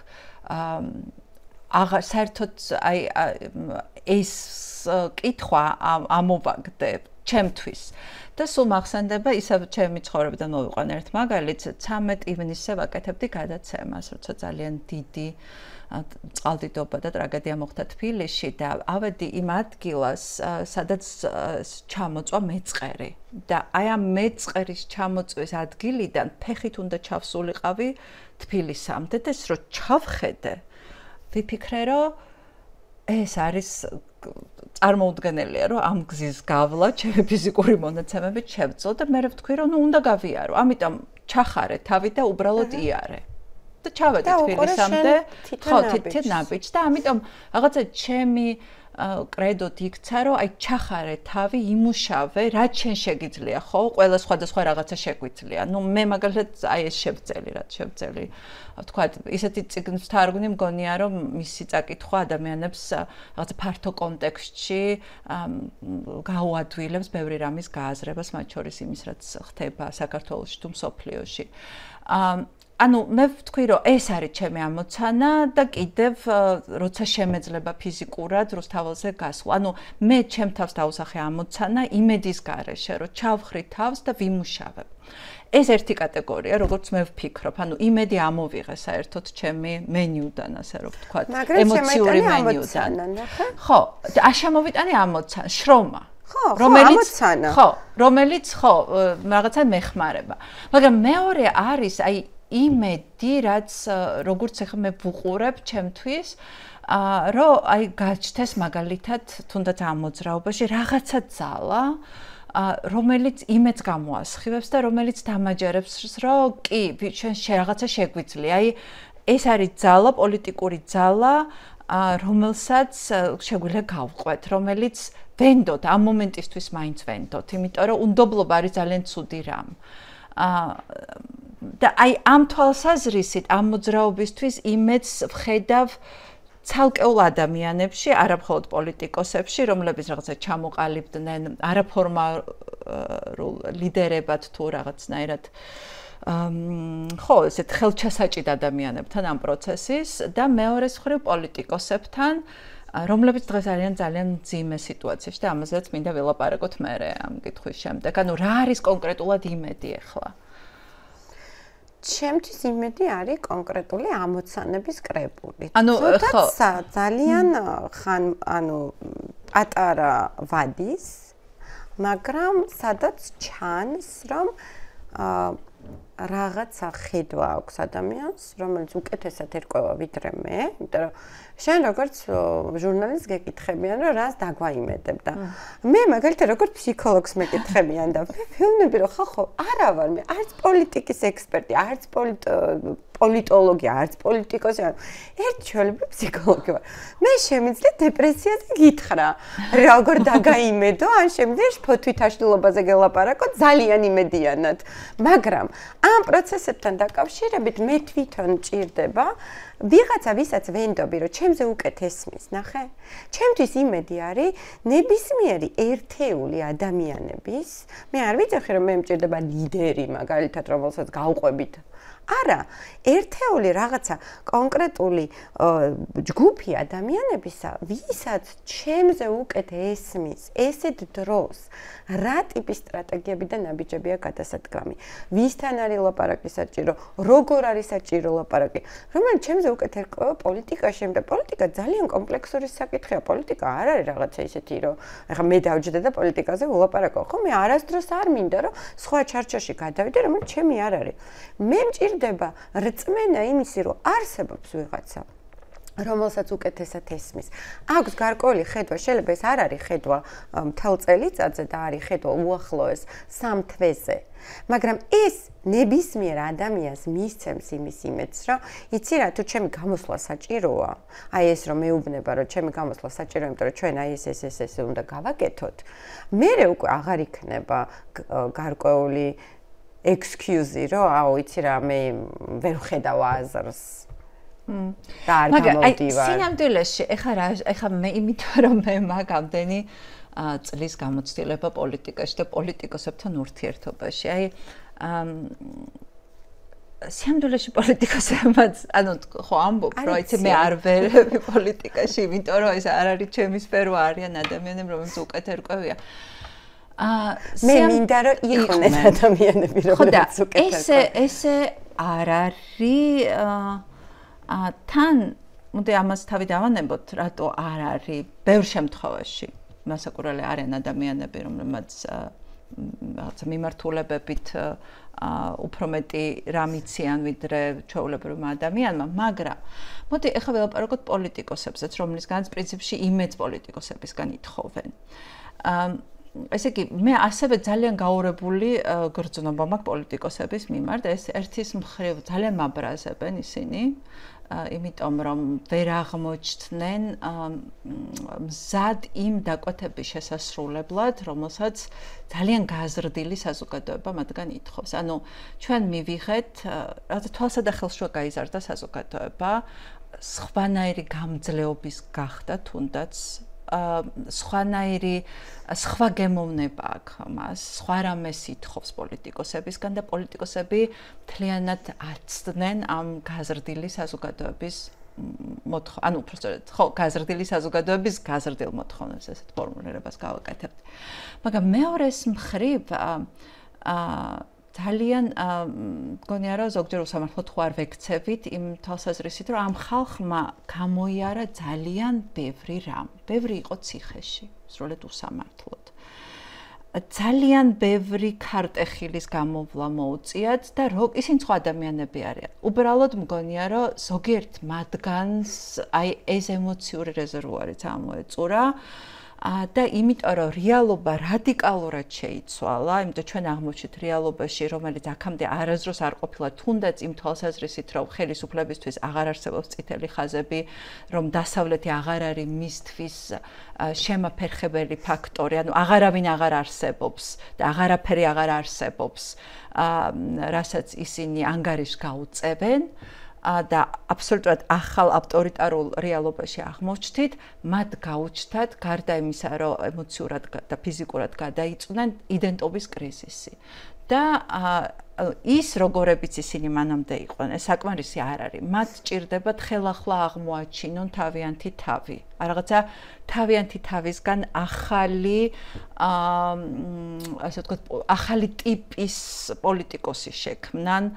მათ სჭირდება თვითრეფლექსია და თუ აქვთ ამის რესურსი, მე არ ვიცი რამდენს აქვს ამის რესურსი, აი ეს ამ ახალ რეალობაზე მორგებული რაღაცნაირად ადამიანი და პოლიტიკოსი დაბადოს ხელახლა თავის თავში. აი რას ფიქრობ ამაზე, აი პოლიტიკოსებზე? მე გეტყვით, თუ ჩვენ ვაფასებთ როლს, ანუ პოლიტიკოსი როლი. პოლიტიკოსი როლის მიმართ კრიტიკა და ის რომ შეიძლება იყოს ძალიან ფრუსტრირებული, გაბრაზებული და რა თქმა უნდა, ვთხოვდე რომ იცი რა, ხმა მოგეცი და საწაიღე რაკენი. ძალიან ლოგიკური და მონებრივი, ხო? მაგრამ თუ ჩვენ ვუყურებთ ადამიანს, მათ მეორე მომენტია, ხო, რომ ზუსტად ისევე როგორც ჩვეულებრივ ამ როლის მიღმა არსებულ ადამიანს შეიძლება ქონდეს კრიზისი, ფრუსტრაცია, გადაწვა, იდენტობის კრიზისი, ეგზისტენციალური კრიზისი და ასე შემდეგ, რა თქმა უნდა, ჩვეულებრივი ადამიანია. მაგრამ ჩემთვის ერთ-ერთი ძალიან მნიშვნელოვანი და ნიშანდობლივი მომენტი რა არის, იცი რომ საზოგადოება მოახდინა და მოახერხა კონსოლიდაცია. საზოგადოება მოახერხა, რომ მეწყრივში ეცეკვა დათქმულ დროს ხორუმი. ეს ჩემთვის იყო ყველაზე დიდი გამარჯვება, რაც კი შეიძლება. თავისი პუნქტუალობით, თავისი პასუხისგებლობით და თავისი მწყრივში განმეორებადობით ქართველს გაეკეთებინა. გულწრფელად ვიძახი, მაგის მერე ვიძახდი, რომ მე ძალიან ბევრ რაღაცას გადავხედე და მივხვდი, რომ მართლა შედგა საზოგადოება, ახალ საზოგადოებთან დაბადა რაღაცა ძალიან მნიშვნელოვანი სიახლეები და ძალიან გაიზარდა სამოქალაქო საზოგადოება. და მოთხოვნა, რომელიც საზოგადოებას ბოლო დროს ჰქონდა პოლიტიკური ოპოზიციური პარტიების მიმართ იყო, რომ მათაც მოეხდინათ კონსოლიდაცია. ანუ ჩვენ ხო გავაკეთეთ? მოდი შენც გააკეთე. კარგი, ეხლა ესე რომ ვერ გააკეთე, მოდი ეხლა მაინც გააკეთე. და ეს ეხლა მაინც გააკეთე, უკვე 4 თვეა იწელება და 5 თვეა იწელება. რაც ძალიან მაფრუსტრირებელია. და ამასაც აქვს თავისი ახსნა, იმიტომ რომ ჩვენ რო შევხედოთ ესე ხო რა ასაკის ხალხით არის? ეს არის ხალხი, რომელიც სწავლობდა იმ დროს, როდესაც არ არსებობდა განათლების სისტემაში ჯგუფური მუშაობა. არ არსებობდა, თავიდან ბოლომდე ამოვარდნილი იყო. არსებობდა ინდივიდუალური ადექი გაკვეთილი ჩააბარა ხუთიანი. და შენ როგორც მთელი შენი ნარცისისტული პერსონა, ან იყავი კარგი მოსწავლე, კარგი სტუდენტი, მე არ ვიცი, მე გამოჩენილი რაღაცაში მარტო ნარცისისტულად და ამ შემთხვევაში ჩვენ დაგვიდგა საკითხი, რომ გუნდმა უნდა იმუშაოს და გუნდს შეუძლია მხოლოდ დაუპირისპირდეს რაღაცა ძალიან ძლიერ ძალას. როგორი იდეალურებით, სწორებით, განსაკუთრებულებით, არ ვიცი მე, როგორებიც არ უნდა იყვნენ, არ აქვს მნიშვნელობა. თუ ვერ შედგა გუნდი, ეს არის ძალიან სერიოზული ინდივიდუალური და გუნდური პრობლემა. ძალიან სერიოზული. მაგისთვის არსებობს და ეს უნდა დაწყებულიყო მანამდე თერაპია, კოუჩინგი, არ ვიცი მე, უამრავი სწავლება.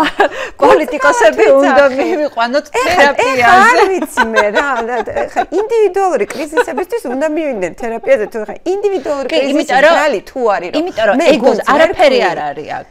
ეგოების ხა და მაგას ვიძახი. ცალსახად, ერთმნიშვნელოვნად ეგოების დაუძლებლობის პრობლემა, რომელიც არის სასტიკად გამაბრაზებელი და როცა ამას ვხედავთ და როცა ეს ძალიან თვალსაჩინოა. რა ვიცი, ამაშინ კი, ანუ ეს ჩემი მეორე, ასე ვთქვათ, რაღაცა ფიქრი იმაზე, რომ ესენც ადამიანები არიან და რაღაცა ეგო ძალიან ადამიანურია.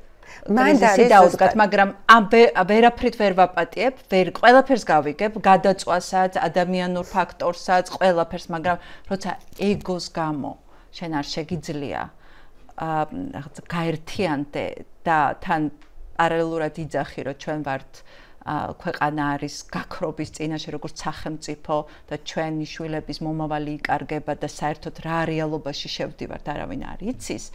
და მაინც ეგო არის მთავარი მოქმედი პირი აი აქ ხოდა მანდარი ნახე ეგო არის ძალიან ადამიანური მაგრამ ამ როლს როცა მე ვიღებ რომ ვარ პოლიტიკოსი მაგ დროს მე უნდა შემეძლოს ჩემს ეგოსთან ურთიერთქმედება ანუ ეგომ კი არ განსაზღვროს აი ამ ეგოცენტრიზმა ჩემი პოზიციონირება და მე რას ვიზავ არამედ მე ჩემმა ფუნქციამ, როგორც პოლიტიკოსისამ შეძლოს ჩემი აი ეს ეგოს ძახილის დათრგუნვა, უკან გაწევა და რაც საჭიროა იმის გაკეთება. ჩემთვის, ანუ მე ადამიანურად ძალიან ბევრს შემიძლია გავუგო, იმიტომ რომ ამ პროფესიის ადამიანი ვარ და ძალიან დიდი მაქვს ემპათიის რეზერვუარი, საერთოდ რომელთაც შემიძლია დავიტიო და აბსოლუტურად ყველა ქცევას და ყველა გადაწყვეტილებას აქვს თავისი მოტივი და თავისი ახსნა. ამაზე არ არის ლაპარაკი. მაგრამ ჩვენ ლაპარაკობთ როლზე და როლების გაერთიანებაზე. და როლების გაერთიანება ვერ მოხდა იმიტომ, რომ ამ ადამიანებს სამწუხაროდ მათ ვერ შეძლეს გუნდად ყოფნა. და მხოლოდ გუნდს შეეძლო და გუნდი შეძლებს იმ რაღაცასთან დაპირისპირებას, რასთანაც უწევს დაპირისპირება, იმიტომ რომ ეს რაღაცა პირველად არის იმაზე უფრო დიდი, ვიდრე საერთოდ ჩვენ უკანასკნელ ისტორიაში შევჯახები ვართ. ამაზე დიდი რაღაცა, რეგის წინაშეც დღეს ვართ, ხო? 37-ში იყო, იმ რეპრესიების დროს იყო და დღეს ვართ, ანუ ვიმეორებთ 90 წლის თავზე იმას, რაც გამოვიარეთ და თან როგორ ვიმეორებთ, ლაივში ვიმეორებთ. ამას კიდე ცალკე მომენტი, რომელიც ჩვენს ძალიან დამძიმებას იწვევს არის, რომ მაშინ რაღაცები ვაცმა არ იცოდნენ, მართლა არ იცოდნენ. რაღაცა ინფორმაცია 20 წლის მერე და 30 წლის მერე გახდა ცნობილი. ნონ-სტოპ რეჟიმში შენ არ მოგეწოდებოდა ინფორმაცია, რამ ხელა უსამართლობის წინაშე დგახარ და საერთოდ რა ხდება სასამართლოზე, რა ხდება ნებისმიერ ინსტიტუციებზე. ხო, ეხლა უყურებ ამას ყველაფერს, რამ ხელა უსამართლობაში ხარ. და დახრეტაც არ გემუქრება. ხო, მაგრამ მაინც ისე იქცევი, როგორც 27 წელს გაქრება, იმისი ეგოც გაქრება, ვინც ვერ გაერთიანდა. ყველას ეგო გაქრება საბოლოო ჯამში. ხო, ვერავის ეგოს ვეღარ ეშველება და ეს წარმოუდგენელია, ხო, აი ამაზე ამ პასუხი ვერ მოვიფიქრე ამაზე და შესაბამისად ბრაზი ამაზე უფრო მეტად დამრჩა ეხლა, ვიდრე სხვა რამეს, იმიტომ რომ მგონია რომ ეს ბრაზი არის ყველაზე სწორი ბრაზი ეხლა. იმიტომ რომ მათთან მე სალაპარაკო არაფერი აღარ მაქვს. მე აქეთ მხარესთან მაქვს სალაპარაკო. და გულწრფელად რო გითხრა, საერთოდ რაღაცა პერიოდით ჩავეხსენი შიდა პოლიტიკას იმის გამო, რომ უბრალოდ აღარ ვიცი, ან იქეთ ამ მხარეს რა ვუთხრა, ანუ რაზე უნდა ვილაპარაკო, აი ქართულ ოცნებაზე რა უნდა ვთქვა. ბრაზი მაქვს აქეთ და არა ვარ დარწმუნებული ეს ბრაზი სწორად როგორ გამოვხატო, იმიტომ რომ რაღაცა პროცესი არ დავაზიან თუ ზოგადად მგონია რომ საერთოდ უნდა მოვიხსნა ეს თვითცენზურა და ყველაფერი უნდა ვილაპარაკო, რასაც გულწრფელად ვფიქრობ, იმიტომ რომ რაღაცა თვითცენზურა შემოვიდა ჩემშიც, როგორც ჟურნალისტშიც, იმის გამო რომ აი რაღაცა არ ვქნა ისეთი რომ რაღაცა არ ვთქვა ისეთი რომ რაღაცა დავაზიანო პროცესი და ეხლა ოპოზიციის კრიტიკის დრო არ არის, ეხლა იმის დრო არ არის, ეხლა ამის დრო არ არის და არ ვიცი, ალბათ დამიდგება მე თვითონ შინაგან მზაობა, რომ მივიღო სწორი გადაწყვეტილება ამ თემაზე. ამაზე მაქვს ხოლმე პასუხი რა. ნებისმიერ შემთხვევაში იქნება ეს ინდივიდი, იქნება ეს ჯგუფი, იქნება ეს პოლიტიკოსი, თუ არ ვიცი მე მასწავლებელი, ვინც არ უნდა იყოს. არსებობს ბრაზის გამოხატვის კონსტრუქტიული მეთოდიკა. მე თუ შენ ხელს გადებ და გეუბნები რომ აი შენ ხარ ცუდი, ასეთი ხარ, ისეთი ხარ რაღაცა, ხო? ამით შეიძლება ღირსებას გილახავ და მთავარ სათქმელს ვერ გეუბნები. მე თუ შენ გეუბნები რომ მე მჭირდებოდა და მჭირდება რომ შენ ეს გააკეთო. და შენ რომ ვერ აკეთებ ამას, ამის გამო მე იმედგაცრუებული ვარ, ან გაბრაზებული ვარ და ამის ლეგიტიმური უფლება მაქვს.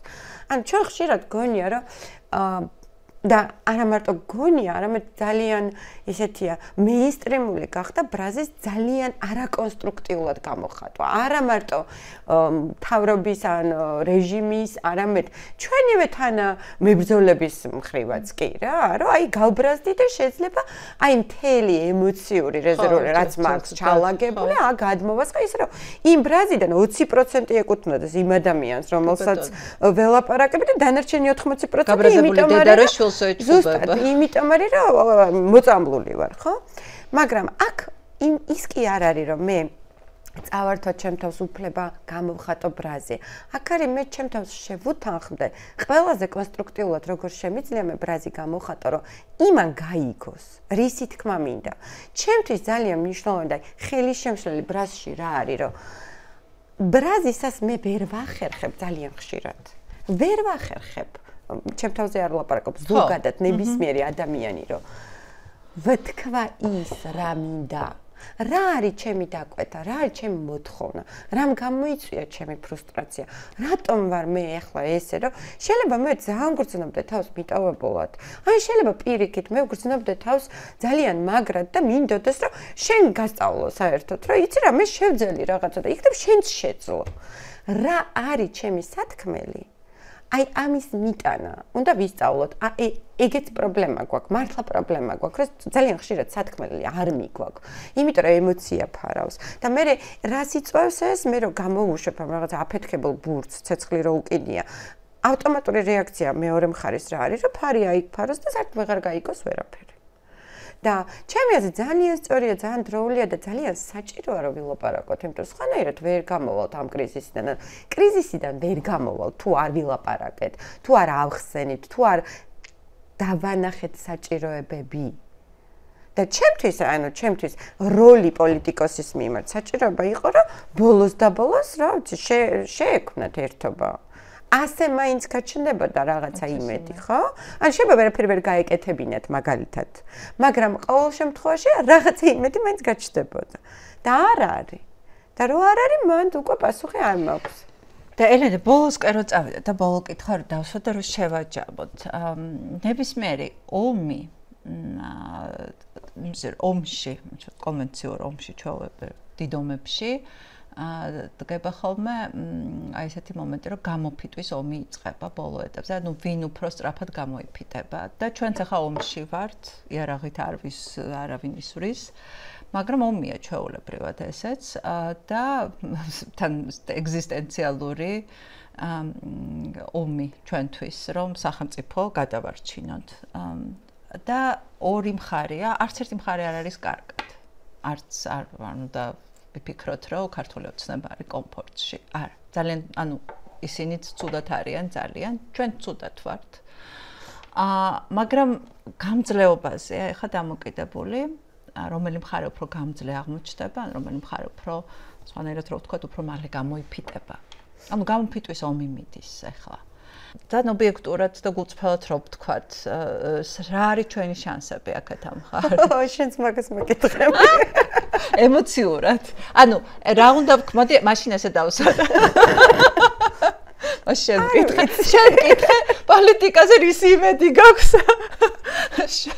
ეს იქნება რო არ გადავიწოთ. ხო. მაგას აი ზუსტად მასე ვთქვათ, აი რა უნდა ვქნათ, რომ არ გადავიწოთ. ანუ ისევ დაუბრუნდეთ იმ თემას, რაც თქვით. რა უნდა ვქნათ, რომ არ გადავიწოთ და ერთი ანუ ოპოზიციამ უნდა მოგვცეს რაღაც სიგნალი და ეს აუცილებლად უნდა გააკეთონ და ამაზე წნეხი უნდა გაძლიერდეს, იმიტომ რომ ეს იქნება ასე ვთქვათ ის იმედის სიგნალი, ერთიანობა. იცი რა, თან ესეთი განცდა მაქვს, რომ თითქოს ჩვენ აღარც მოვითხოვთ. ანუ აქეთ მხარეს, არ ვიცი, შეიძლება ძალიან სუბიექტური იმიტომ რომ ხელი ჩავიქნიეთ და მაგიტო. ანუ აქეთ მხარეს ცოტა პრესის გაზრდა, რომ იცი რა, ჩამოყალიბდი, ანუ შეიკარია, აღარ ხდება. ანუ თითქოს ისინი ცალკე არიან, ეს რუსთაველის პროტესტი ცალკე არის და რეპრესია მიდის და ის არ გამოიფიტება. ანუ ილუზია იმაზე ლაპარაკი, რომ რომელიმე რეპრესიული მანქანა გამოიფიტება. გამოფიტვით არ გამოიფიტება. ის ან გატყდება, იმიტომ რომ რაღაცა ძალიან ძირეულ შეცდომას დაუშვებს, არ ვიცი და ან შიგნიდან გაიხლიჩება. გამოფიტვის შედეგად ემოციურად შიგნიდან გაიხლიჩება უბრალოდ, იმიტომ რომ ვიღაცაები მაინც რაღაცა მომენტში გამოაკლდებიან, რაღაცა ლიმიტი იარსებებს, რომელზეც არ წავა. მაგრამ სანამ ეს მოხდება, ის ძალიან კარგად, იმიტომ ძალიან კარგად დაზეთილი მანქანა თან მუშაობენ იმაზე, რომ დიდხანს იმუშავს. და აქეთ მხარეს თუ არ მოხდება ერთმანეთის მხარდაჭერა, ერთმანეთის მიმართ ტოლერანტობის გაზრდა პირიქით, ანუ ერთმანეთის გულშემატკივრობა, ერთად დგომა და მაშინაც კი როცა შენ გვერდზე არ ვდგავარ, ერთმანეთის არ დამუნათება, უფრო კონსტრუქტიული დიალოგი. თუ არ შეიცვალა სამეთყველო ენა, ანუ აი ეს hate speech და სიძულვილის ენა, უნდა გარდავქმნათ. ანუ რაც ჩვენ შეგვიძლია, ან ჩვენ ხო ვიძახით, რომ ჩვენ უფრო ჭკვიანები ვართ. ჩვენ უფრო მეტი გვესმის, ამიტომაც ვეწინააღმდეგებით. მაშინ თუ ჩვენ უფრო მეტი გვესმის და ჩვენ უფრო ჭკვიანები ვართ, მაშინ ჩვენ შეგვიძლია, რომ რაღაცა სტანდარტი დავაწესოთ, რომელსაც ჩვენ არ დავარღვევთ. და ეს სტანდარტი პირველ რიგში იყოს შემწყნარებლური. თუნდაც იმ ხალხის, რომელსაც ზუსტად იგივე შეხედულებები აქვს, მაგრამ შენთან ერთად ვერ დგას გარკვეული მიზეზების გამო. რომ არ დავამატოთ ბრაზი და არ დავამატოთ სიძულვილი, იმიტომ რომ ისედაც გაუსაძლისია ეს სიძულვილი. გაუსაძლისია ეს სიძულვილი. და მეორე თავს მივცეთ უფლება, რომ ის რეალური ემოციები, რომელიც ჩვენში არის, ვაღიაროთ, რომ ბუნებრივია რომ მეშინია. ან მე ამასწინათ იყო მეგობარი შემხვდა და რაღაცა გადაცემაში ვიყავი, სადაც ვიძახდი, რომ პარანოიდალურ აშლობას მე მგონი ვეღარ დავსვავთ თქო დიაგნოზი, იმიტომ რომ ის განცდა, რომ სადღაც ვიღაცა გისმენს, გითვალთვალებს, უკან მოგზდებს და ვიღაცა შავი კაცი შენ სადარბაზოში შემოვიდა, რეალურია. შესაბამისად, სანამ რაღაცა დიაგნოზს დავსვათ, ვარკვევთ, რამდენად რაციონალურია და მართლა რაციონალურია, ხო? ის მე ამის მეშინია. ძალიან ბუნებრივია. ის რომ მე მეშინია, რომ შეიძლება რაღაცა სტატუსის გამო დამიჭირონ, ბუნებრივია. ეს არ ნიშნავს, რომ მე სტატუსს აღარ დავწერ. ეს არ ნიშნავს, რომ მე ამაზე არ ვილაპარაკებ. მაგრამ ჩემ თავთან კონფლიქტი უნდა დავამთავრო.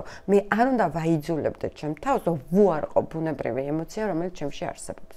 მე შიში გამაშეშებს მაშინ, როდესაც მას ვუარყოფ. თუ მე მას ვაღიარებ და ვიძახი, რომ კი მე მეშინია, არ მომწონს, მაგრამ ამის მიღმა მაინც ვაგრძელებ ყველაფერს, ხო? მაშინ ჩემ თავს ზოგავ, ჩემ თავს პატივისცემით ვექცევი. ელენ, ძალიან დიდი მადლობა. მადლობა, ამით დავასრულოთ. ეს კოლექტივური ფსიქოთერაპია იყო, მე მგონი. ეს კარგი იყო ჩემთვის პირადად.